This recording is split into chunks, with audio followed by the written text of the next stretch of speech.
ఆగో మామ గిడేం చెప్తున్నావురా? ఏం చేయాలా మామ? పొట్టుగా లెక్క కారు తీసుకున్నా, కారు ఈఎంఐ కట్టాలి, రూపాయలు ఏనాదా కారు అమ్ముదామని చెప్పి చూస్తున్నా. అవి ఏమన్నా తెలుగు ఉందా? మరి పోటీ లెక్క ఎందుకు తీసుకున్నావు? నా ప్రస్తుతం లెక్క నాకు అర్థం కాదు. గింతదానికి కారు అమ్ముకుంటారు వాడన్నా. ఏం చేయాలా? మామ ఇట్లా నీకు మంచిగా చెప్తా. మెగా సెల్ఫ్ డ్రైవ్ కార్స్ వాళ్ళు అటాచ్మెంట్ నీ కార్ అందులో పెట్టినావు అనుకో, నెలకు 15,000 నుంచి ₹1,00,000 సంపాదించుకోవచ్చు తెలుసా? మరి ఏమన్నా కార్ డ్యామేజ్ అయితే ఎట్లా మామ? డ్యామేజ్ అయినా సర్వీసింగ్ అయినా మొత్తం వాళ్ళే చేసుకుంటారు. నీకు గీత పడ్డా కానీ మొత్తం వాళ్ళే పైసలు పెట్టుకుంటారు. నిజంగానా మామ? ఆ, ఎక్కడ మామ? నీకు ఈఎంఐ వెళ్తే నీ ఖర్చులు వెళ్తే నీ బ్యాగ్ మొత్తం ముట్టిపోతుంది.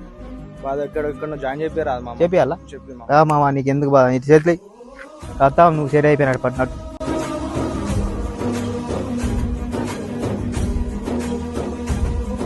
ఫ్రెండ్స్ మొత్తానికైతే వచ్చేసినాం. ఈ అడ్రస్ వచ్చేసి ఉప్పల్ బగైత్ ఎల్ఎన్టీ రోడ్ లో ఉన్నది. ఊరిని యాక నువ్వు నాకన్నా ఫస్ట్ చెప్పినావు. ఇంకేంది మరి? మీరు కారు పెట్టుర్రి కథ మీ ఈఎంఐలు కట్టేసుకోరు. ఇంకా అన్నీ పెట్టుర్రి.